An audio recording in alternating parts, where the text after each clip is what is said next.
How's it going, bros? My name is Uncle Matt. No.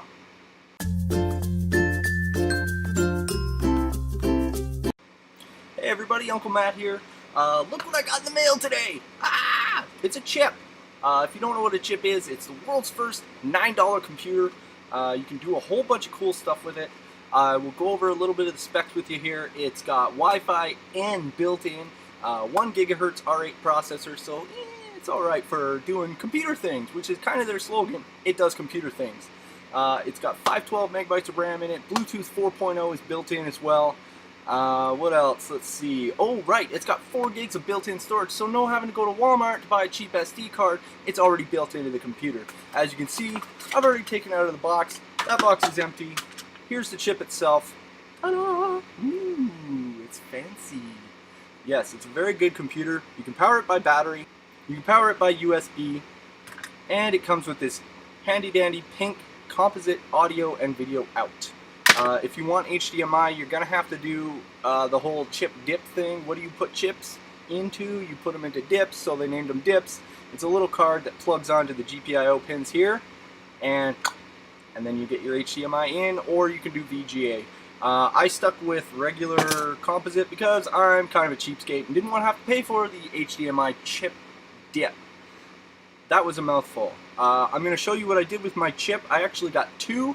I don't know what I'm going to do with the second one yet, but I'm going to show you what I did with my first one. It was a fun little project to do, and we'll go through it and have some fun. So I just dropped this a second ago. It's always good to drop test your products, I guess. Chip is plugged in. Batteries are all wired up. There is a charge circuit. I have it plugged into a 9-volt adapter. Screen is powered by these 2 batteries, and chip is powered by this battery. They are all wired into this charge circuit, which is powered by the 9-volt adapter. So as you can see, I can unplug the 9-volt adapter, and now it's just running on batteries. That's it. I don't know what kind of time I'm getting out of this.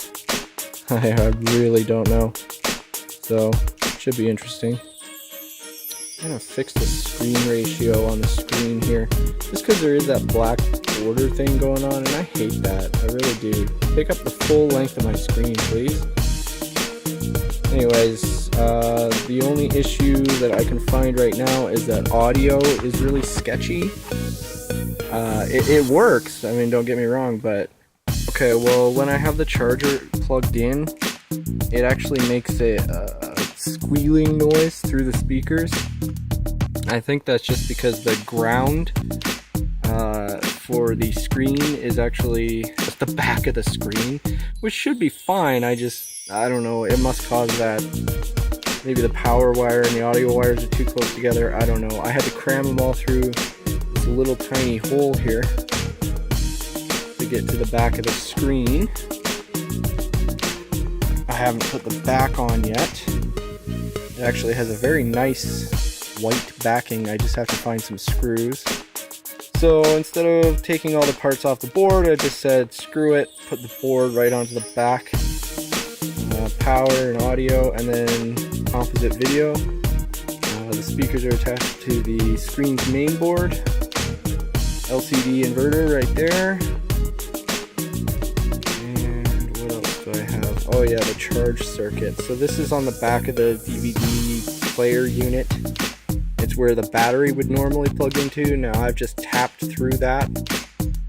So the reason I had to put all the stuff through that little tiny hole there was so that I could have the hinge working on the screen. Next is the keyboard, and we're good to go. Okay, so here it is fully assembled. Keyboard is just one of those cheap keyboards that you can buy when you buy like your Cana kit or your Raspberry Pi.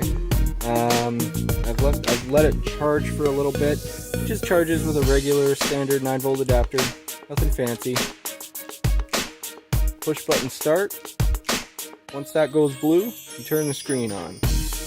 I could have, and technically I guess I still can, power the entire thing with just this one switch, but I don't want to.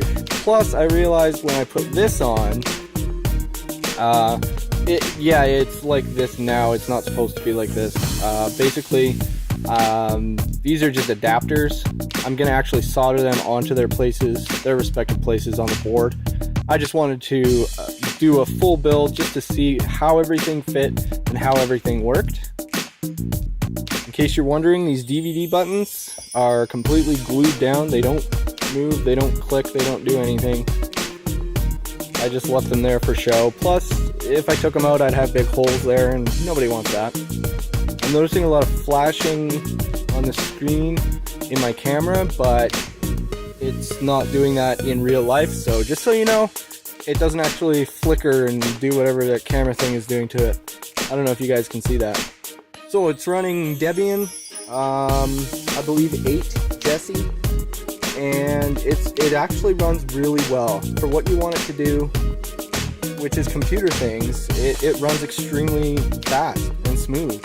I believe I can fix the audio. I have it turned all the way down now, but if I turned it up, you'd be able to hear it makes a very high-pitched squeal, and it's just a bad ground. I can fix that, and I'll probably do that when I fix this part.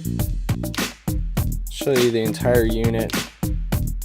It's just your standard portable DVD player, a 9-inch I think it was, or a 10.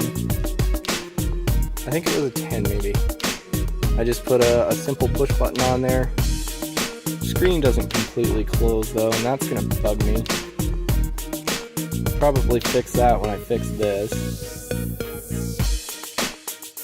I don't know if you guys can see that very well. The screen actually goes right down flat.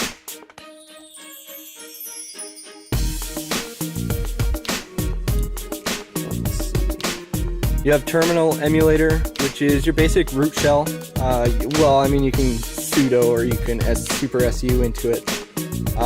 You've got SSH, built-in wireless N, so you can pretty much take this on the road, go war driving, go steal somebody's Wi-Fi, do whatever you want, and it works extremely well for that, I'll give you that. The batteries seem to be lasting pretty long. I've had it running for about 2 hours. And that's with full Wi-Fi on and a Bluetooth connection active, so not too bad, not too shabby for a small battery. Absolutely a fun project I did, and thanks for checking it out. You can power it by micro SD, or what? Micro SD? No. You can power it by USB,